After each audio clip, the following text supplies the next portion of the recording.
Hello everybody and welcome to McLean Church Online. My name is Chris Norris. It's an honor to be with you today. We're so glad that you've decided to join us either right here at McLean Church Online's online platform, listening on the radio, or watching afterward on our YouTube channel. Regardless of how you've connected with us, we are just glad you're here. If you're a visitor, very first time you've logged on, make sure you say hello, leave a comment, let us know where you're watching from, how you found McLean. If you're listening on the radio, make sure when you get to a safe place, turn your car off and jump over to McLeanChurch.org to learn more about our church. Let us know how we can pray for you and support you and maybe help you take some next steps in your faith. Speaking of faith, let's open our Bible today to 2 Corinthians 5:7. I love this verse, short, sweet, and very impactful, which says this: "For we live by believing and not by seeing." You know, following Jesus often means stepping out of our comfort zone, right? Into the unknown. We remember the story how Peter walked on water towards Jesus, and he only took a few steps and began to sink when he focused on the wind and the waves around him. And we all face those moments of fear and uncertainty, right? They tempt us to retreat and to kind of abandon our faith, don't they? But God calls us to keep our eyes on Him and to trust His leading. You see, courageous faith does not wait until every detail is clear, and it steps out trusting the one who calls, right? Courageous faith steps out trusting the one who calls. Maybe God's prompting you towards something today, something new, a new ministry opportunity, a conversation, a bold step in your faith. Do not let that fear keep you in the boat. Don't let fear keep you in the boat.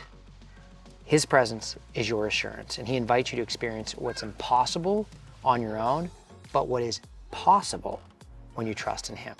And don't miss this part. Courageous faith is also contagious. Your bold step in faith could inspire and encourage others to trust God more deeply. Isn't that kind of cool? This doesn't mean ignoring risks. I understand you have to be practical in life as well, but obedience to God is always the safest place to be.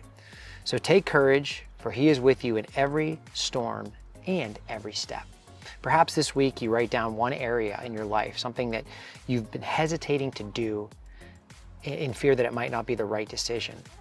And ask God for the courage to step out in faith. Write it down, pray about it, ask God to give you the courage to take that next step. Not in faith, not staying safe on the boat, but stepping onto the water, stepping out in faith and trusting God. And speaking of stepping out in faith, I want to direct your attention to our upcoming baptisms. They're actually happening next weekend. Couldn't be more excited about the folks that are choosing to take a major step in their faith. This could be you. Even if you are an online attender or an in-person attender, we want you to prayerfully consider taking that huge next step in faith by being baptized at any of our physical locations. Information about that is on our website. You can register and sign up. This is a wonderful event. It's always just such a highlight for all of us to celebrate new life in Jesus for those who are choosing to take this big step. So if that's you, pray about it, sign up on our website at McLeanChurch.org. Also, we've been talking about it for a while. It's graduation season. Colleges are graduating, high school soon will be graduating, trade schools, nursing schools, all of that, graduate schools. It's a fun time of year. And if you'd like to honor this graduating senior in your life, we would love to do that, celebrate them with you. Please visit our website at McLeanChurch.org and you can register and sign up your graduating senior. Allow us the opportunity to honor him on social media, honor him on one of our upcoming services, both in person and online. So if you know a senior that's graduating, make sure you let us know about it. And last but certainly not least, make sure you visit our website, mcleanchurch.org/summer. So many great things happening. Our summer schedule is out with all of our events and opportunities to get yourself, your kids, your friends, your family involved with all the things happening at McLean. You can learn all about that on our website. Well, now comes the good stuff. It's time to worship. Worship team, take it away. Hello, McLean Church. My name is Jillian, and I'm so excited that you chose to worship with us today. In John 14, Jesus tells his disciples, "Do not let your hearts be troubled. You believe in God, believe also in me. My Father's house has many rooms. If that were not so, would I have told you that I'm going there to prepare a place for you? And if I go and prepare a place for you, I will come back and take you to be with me, that you also may be where I am. You know the way to the place where I am going."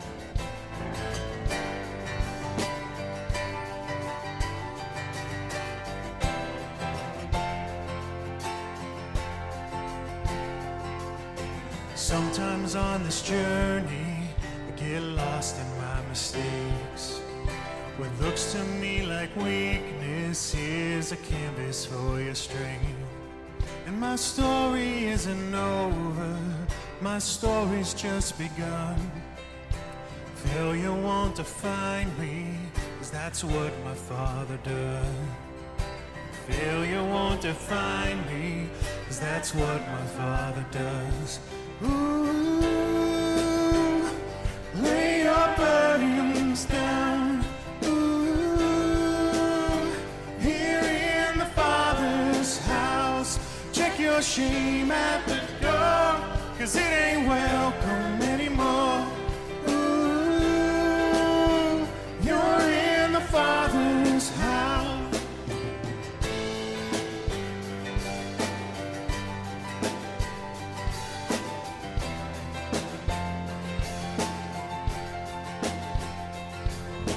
Arrival's not the end game, the journey's where you are.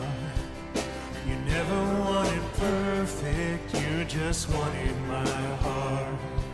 And the story isn't over if the story isn't good. Failure's never final when the Father's in the room. Yeah, failure's never final when the Father's in the room. Ooh, lay your burdens down. Ooh, here in the Father's house.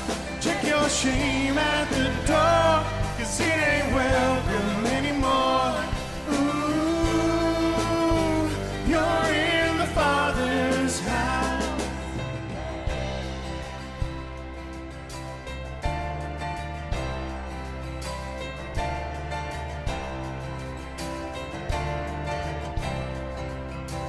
Prodigals come home, the helpless find hope. Love is on the move when the Father's in the room. Prison doors swing wide, the dead come to life. Love is on the move when the Father's in the room. Miracles take place, the cynical find faith. Love is breaking through when the Father's in the room. Jericho walls are quaking, strongholds now are shaking. Love is breaking through when the Father's in the room. You know love is breaking through when the Father's in the room. Ooh, lay your burdens down. Ooh, here in the Father's house.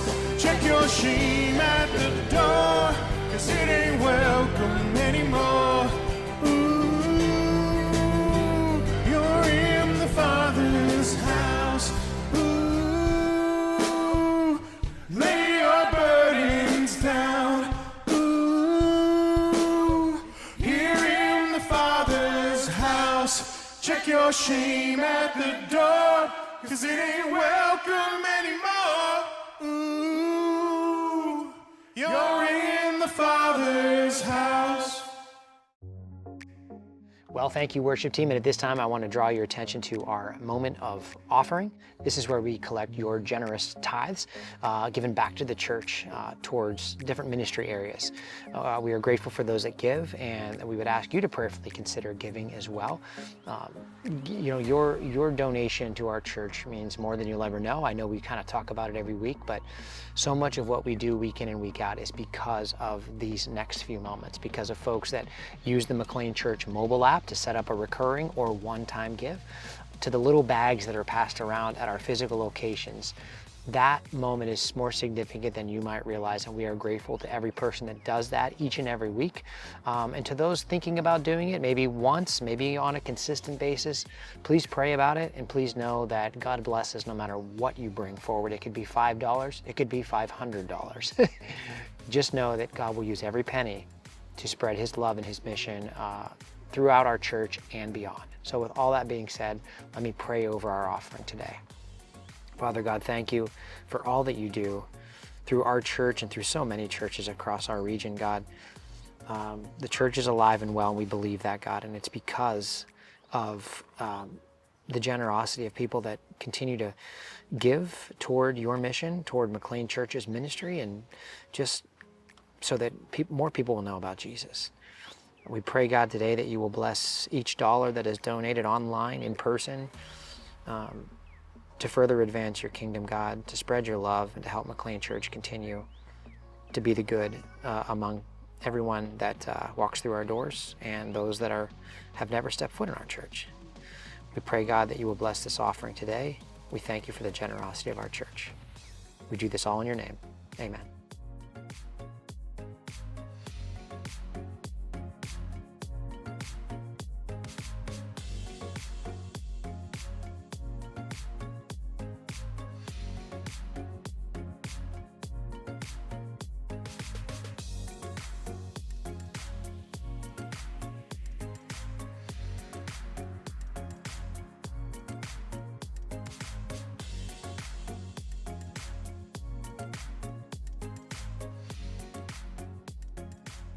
Well, at this time, it's my honor, as always, to send things over to our senior pastor, Brian Kelly, who has a special message, again, prepared for us this week.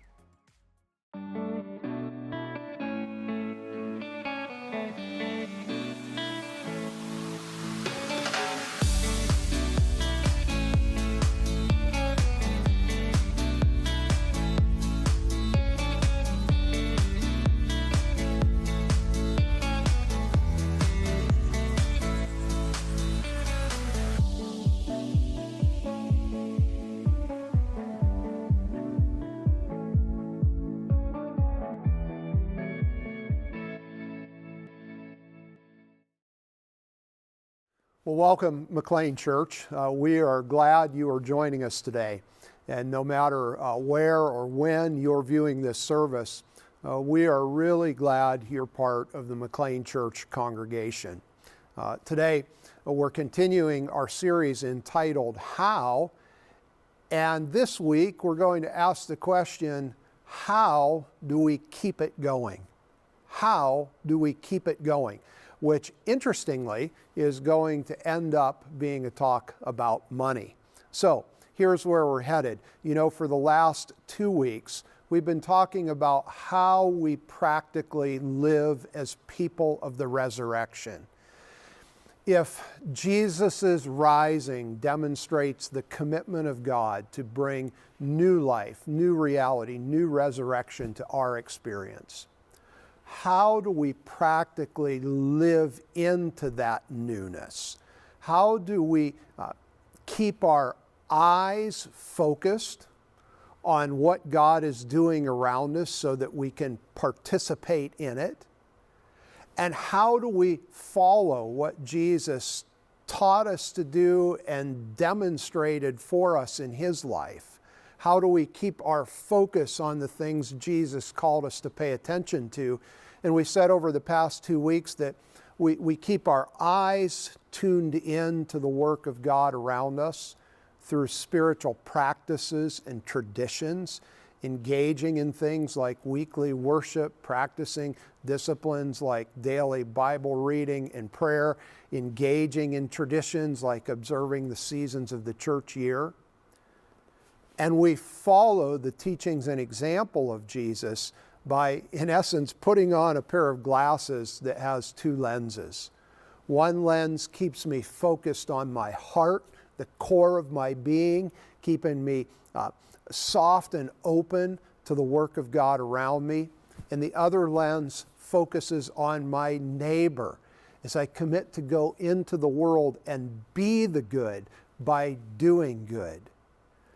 Now, when I keep my eyes tuned in to the work of God around me, as I keep my heart soft and open to what God is doing and how God is working, and when I keep my eyes focused on my neighbor and the needs of the people around me that I can respond to and meet, when I do these things, I begin to live fully the life I was created to live.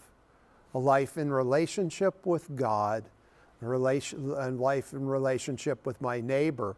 I live out what Jesus called the two greatest commandments: loving the Lord your God with all your heart, mind, soul, and strength, and loving your neighbor as yourself. And when I'm doing these things, I find myself in the zone, in a real sweet spot of life, where life begins to take on a joy, a purpose, a meaning, a peace, because I'm living the way I was created to live, in vibrant relationship with God and in vibrant relationship with my neighbor. Now the question is, how do I do this continuously? How do I keep this going? It's one thing to hear all of this in the past couple of weeks and say, yes, I need to do those things. I need to live that way. But how do I sustain that kind of living over a lifetime?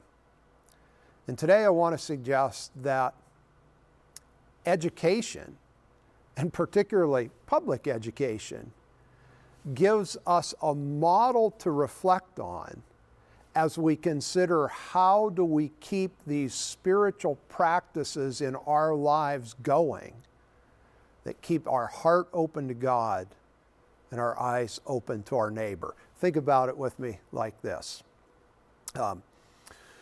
When we're raising young children, we teach them a lot about life. We begin their early education in our homes. But at some point, most of us as parents reach a place where we realize we no longer have the ability, the capacity, the training, the resources to continue to educate our children, even though we know they very much need their education continued. In the early days of the United States, communities realized that they would benefit from pooling their resources and creating an institution, a school, a public school, where their children could be sent, and the practices, the teachings, the learnings that were started in the home could be carried on, continued, and developed. And that model continues to exist to this day. Now, quickly note that there are some parents who feel very competent and well-resourced to continue to educate their children at home through the homeschooling model, but still, for the vast number of parents in the United States, public education provides an institution that continues or keeps going the practices of education started in early childhood. Now, what's the comparison with our spiritual life? Well, think about it like this. Just as we realized as a culture that we needed an institution that would continue the training and education that was so vital to our children.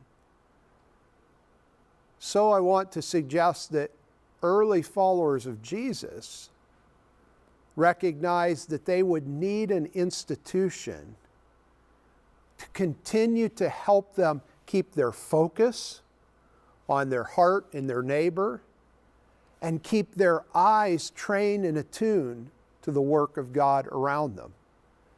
And the institution they created was the church, an institution designed to keep the practices, the traditions, the focuses maintained that were so important to living the life God created us to live. Now, not to overpress the comparison, but think about it like this. When public schools were founded, what was one of the first things, perhaps the first thing, that was necessary for the creation of this institution that would educate children? One of the first things that was needed, perhaps the first thing, was money. It took money, it took financial resources to hire a teacher, to build a school building, to provide textbooks for the children who would come to that school. Money was one of the first necessities of creating an institution that would continue or carry on the education of children. And of course, today, we know that continues to be the case as many of us pay property taxes each year that do what? That fund public education in the communities in which we live, that fund and resource the institution created to maintain the education of our children. In our culture, one of the first things needed, maybe even the first thing needed, to maintain the institution of the church, it's also money. Now, we need to quickly say that a biblical perspective on money would argue that money is neither good nor bad. It just is. It's just a tool, it's just a resource that can be well used or wrongly used. In the culture in which we live, maintaining, running, keeping in existence the institution of the church, it takes money.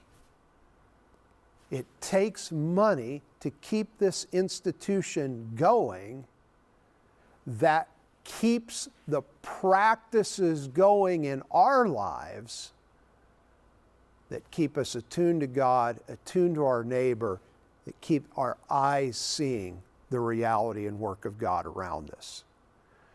Now, today what I'd like to do is talk to you about some of the financial realities of our church, of this particular institution, where we who are part of this congregation, whether online or in person, where we regularly receive the teachings, the practices, the traditions, the resources that keep our hearts and our eyes attuned to the resurrection life around us. And how I want to do this today is by showing you two very, very interesting illustrations or charts related to the financial realities of our church, and particularly in the past 5 years. The first chart that I would like to show you is a chart that shows our actual giving pattern over the last 5 years. And if you'll take a look at this chart, it begins back in 2019, and goes through the end of last year, 2024. And it's pretty easy to see the trend in that chart, isn't it? Now, of course, what we all know is that this chart represents the COVID years. And COVID affected every institution in our culture in negative ways, like we see here. Attendance during the same period of time followed a very similar trend. But what you see overall in this picture is about a 24% decrease in giving over the 5-year period of 2019 to 2024. Now, as I said a moment ago, attendance in many ways followed that same trend. We have certainly seen attendance begin to rebound, and if you'll see at the bottom of this chart or this graph, our giving is beginning to rebound. But a 24% decrease is pretty significant, particularly when you add in the cost increases that we've all seen and experienced over the last 5 years. We know that over the last 5 years, inflation is increased. I think the numbers usually used are a little over 2% each year. So over a 5-year period, you have a 10% increase. A 10% increase in pricing combined with a 24% decrease in giving yields about a 35% deficit that the last 5 years we've been faced with. And that has been a great challenge because we have remained committed to fully resource our congregation with the tools, with the opportunities, with the experiences, with the resources necessary to keep our hearts soft toward God and our eyes focused on our neighbors and the reality of God around us. But with that serious decrease in giving, that has become challenging to do, and we've had to be quite creative in how we do that. And hats off to our very, very competent finance team who has helped us navigate this decrease that we've seen over this last 5-year period. Now, the next visual I want to show you is this chart that deals with giving units in our church. Now, what is a giving unit? A giving unit could be an individual who gives to the church regularly. A giving unit could be a couple that gives to the church regularly, and by regular giving, we mean that could be once a month, that could be once a week, that could be every other month, that could be 4 times a year, but regular enough for us to track and observe. So again, a giving unit could be an individual, it could be a couple, or it could be a family. So a giving unit could represent one person, or it could represent a family of 5. We've not done the detailed study to figure out precisely how many people our giving units as a church represent, but we think on average a giving unit at McLean Church represents 2 people. So with that in mind, let's take a look at these categories. You can see that we have 21 giving units in our church that give over $10,000 a year to the church. We have 7 giving units that give between $8,000 and $9,000 a year to the church. We have 33 giving units that give between $5,000 and $7,000 a year to the church. We have 36 giving units that give between $3,000 and $5,000 a year to the church. 35 giving units that give between $2,000 and $3,000 a year. 44 giving units that give between $1,000 to $2,000 a year, and 45 giving units that give between $100 and $1,000 a year to the church, for a total of 221 giving units. Now, a couple things about these numbers. First of all, if you are on this chart, if you are a regular contributor to McLean Church, be that once a week, once a month, twice a year, in any amount, thank you. Because you are making the institution of the church possible. You are making possible the continuation of the spiritual practices and traditions that keep our eyes attuned to the reality of God, and you are making possible the community resources that our church provides, enabling us to be the good in our community. And you know, back to the public school model, you know that the school district raises its money through taxation. The church doesn't have the power to tax. We have to rely on people's voluntary generosity. And if you are one of our giving units in any amount on this chart, you are doing a really, really important thing, not only to serve our congregation, but to serve our community at large.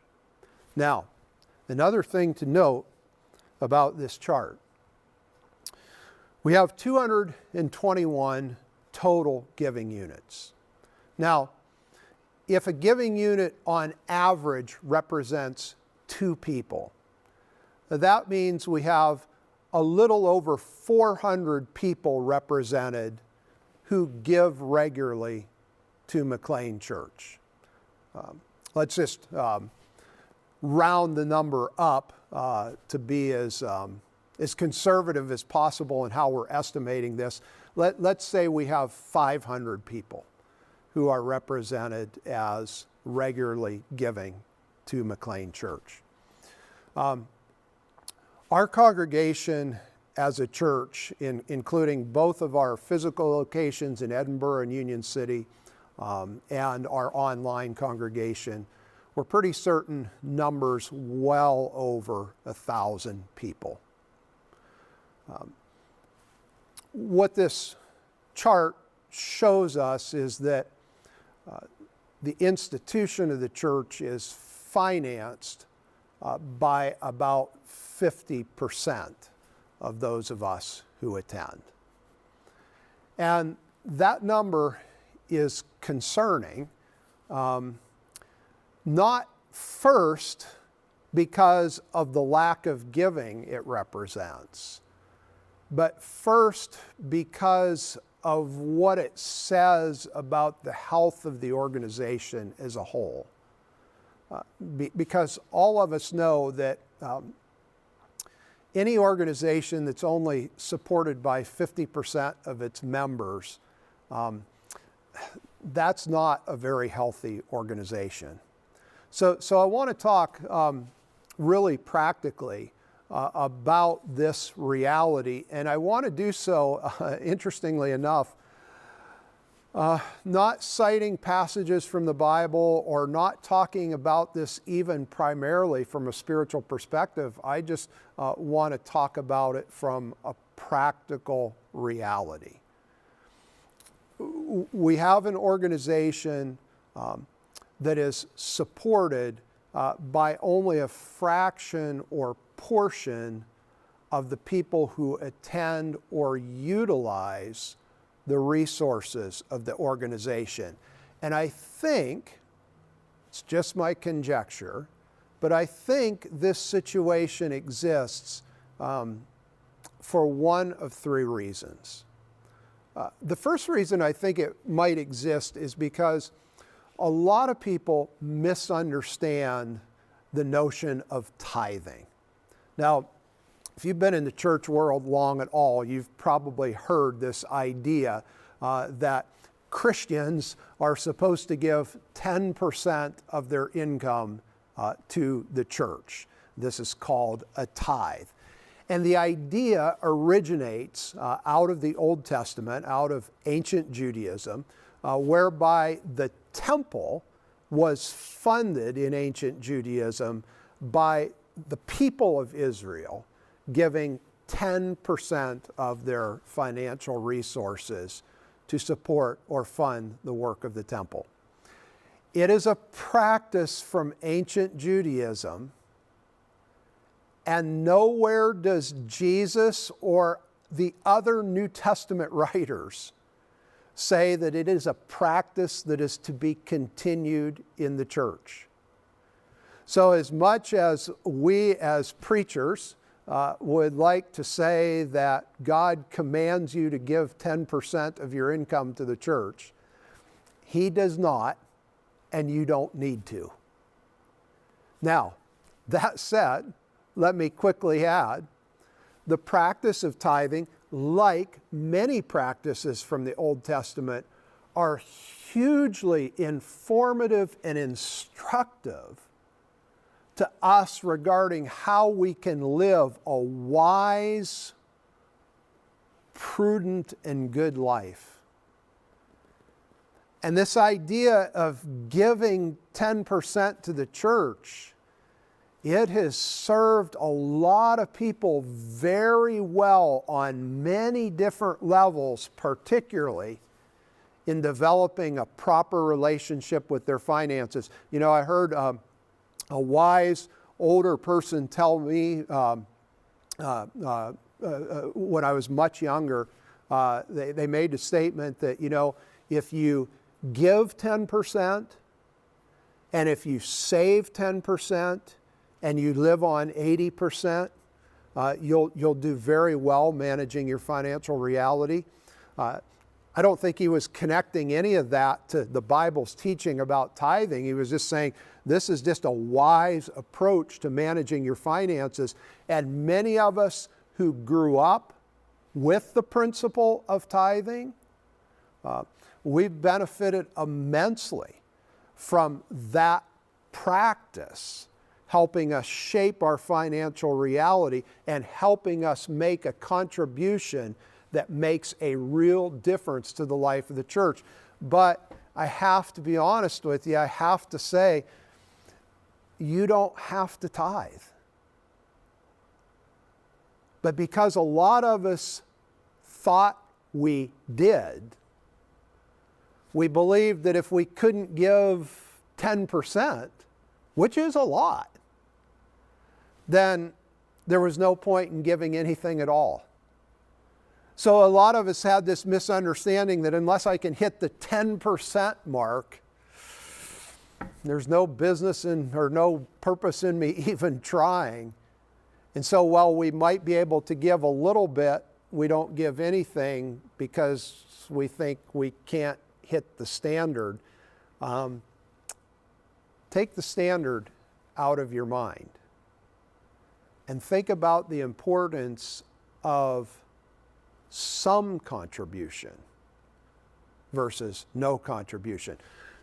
Another misunderstanding that I think has led to this reality of the church only being supported by a fraction of our total congregation is the notion that a lot of people have that as a church, McLean Church, we are very well resourced. This notion comes from two things. Number one, we don't talk about our financial needs very often around here. In fact, for many listening, this is probably the first time in your experience at McLean Church that you've ever heard us do a talk like this. We don't focus a lot on money because our primary goal as an organization is not to raise money. And so a lot of people think because I never hear about any significant financial needs, it seems like everything's going fine, they must not need my contribution. And what adds to this is, as a church, we are committed to being very, very generous in our community. We give stuff away all the time, whether that's the meals we provide on the weekend for free, whether that's what we do through our care fund, giving money to people in our community who need it, whether it's the generous use of our facility that we provide, oftentimes at no or little cost to the people using it.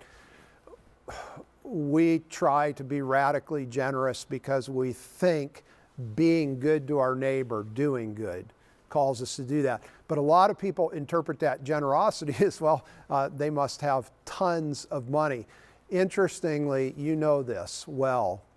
The most generous people in the world are often the poorest people in the world. Think about that as it relates to the church. I think a third thing that contributes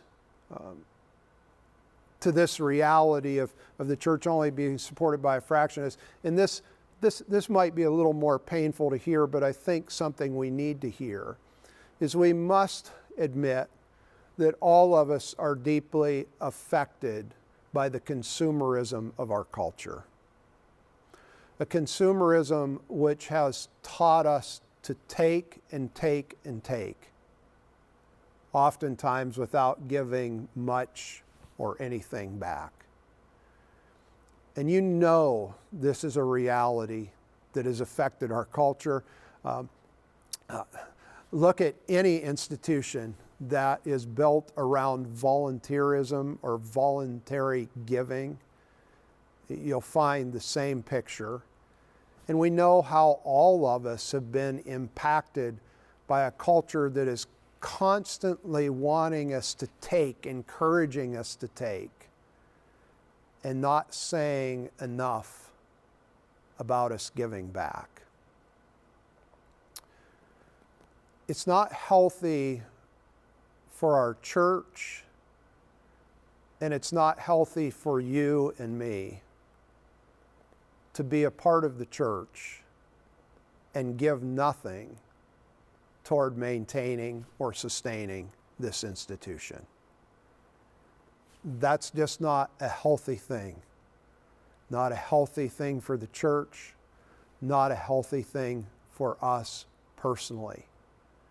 And so today I'd really like to challenge all of us to think about our contribution to this institution that helps us keep going in our spiritual journey, that helps keep us engaging in the practices and the traditions that keep our hearts soft and eyes open, that keeps us focused on our neighbor and serving our community. I'd like us to all think about what role we're playing in supporting and resourcing that. Now let me quickly add 2 disclaimers to this. I'm talking today specifically to those of us who call McLean Church our church, who are part of this congregation. This is our place.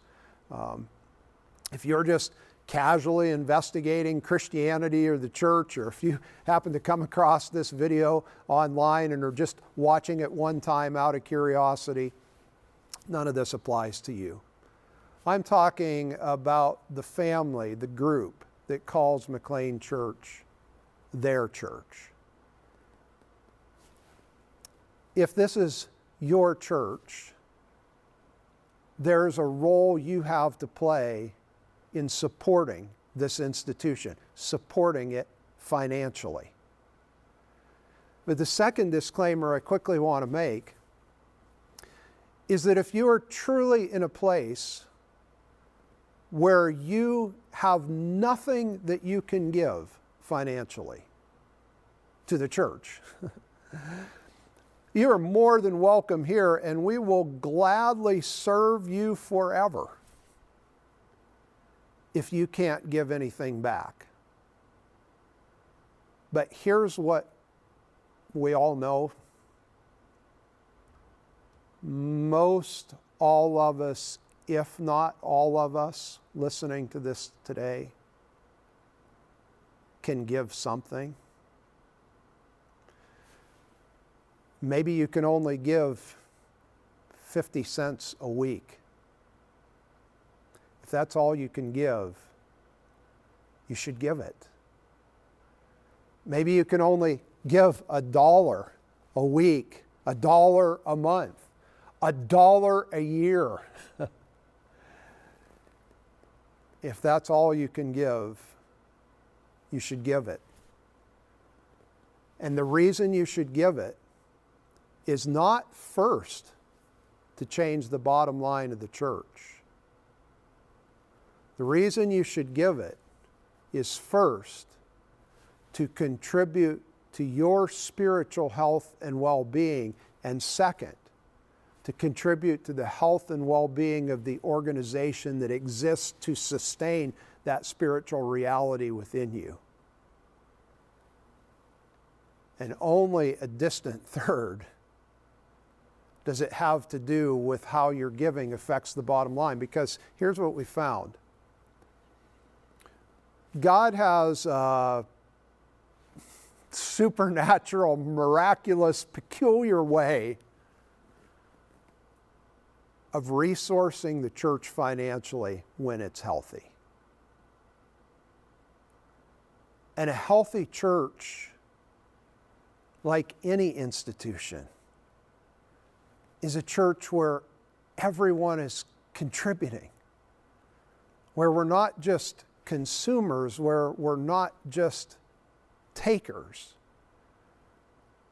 but we're people who give to keep the institution alive and vibrant. And I would ask you, is the church important enough to you to do that? Because I guess, to be honest, you don't need the church to keep your heart soft or your eyes focused on your neighbor or to keep your vision clear to the reality of God around you. Just like technically you don't need a public school to educate your children.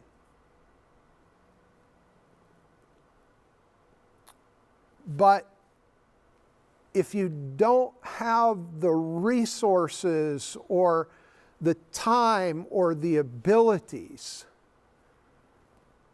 to maintain the practices in your spiritual life that will create ultimate health, the church is a pretty valuable resource to help you do that. And wouldn't you want to support and sustain that resource? And what's more, what the church as an institution is doing, it's an exciting thing to be a part of and to stand behind.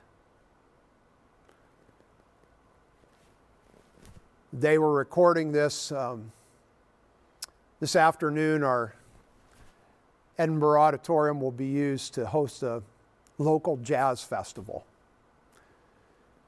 And there'll be bands and kids and parents and community members here to make music and enjoy the music, all because this space is available to them to use because your giving has made this space possible. It's just one small example of the good the congregation of McLean Church does in this community day after day after day. And when you give financially to the church, you are making those good things happen. And isn't there something deep inside of all of us that wants to be part of doing those good things in our community? How do we keep the vibrant spiritual life going inside of us that helps us live the reality of the resurrection every single day? Well, just like with education, we need help. We need an institution that will support us and sustain us in that spiritual journey. The church is that institution for us. Let's all be a part of sustaining and supporting the work of this vital institution at whatever level we are able. Because when we do that, the church is not only healthy, but we are healthy as we live into the life God has called us to experience. Well, thank you, Brian, and thank you, church, for being with us this week. As always, the fun doesn't have to stop here. We want to make sure that you stay connected with us throughout the week. If you need anything, prayer, questions about baptism, questions about church, anything, make sure you email me, cnorris@mcleanchurch.org. I would love to connect with you, especially if you're a first-timer or a regular person. You know, it always makes me laugh because sometimes I will attend our physical site in Edinburgh, and I'll see someone that says, "Hey, Chris," and I'll be honest with you, I'm like, I don't know who that is. And then they tell me who they are, and they tell me, "Oh my gosh, we're online every week." And I'm like, I know you. I know you by your name, your little profile picture, but it's so good to meet you in person. So please, if that's you, shoot me an email, introduce yourself. Let us know if we can pray for you, if we can do anything for you. That's what the church is here to do, and we're thankful that you are part of our church from near and afar. Make sure you visit our website, mcleanchurch.org, to stay in touch. Follow our social media accounts all week. Remember, there are 6 days between this service and the next, so we want to make sure to make the most of those. So stay connected to God, stay connected with one another, and we'll hope to see you back here next week at McLean Church Online.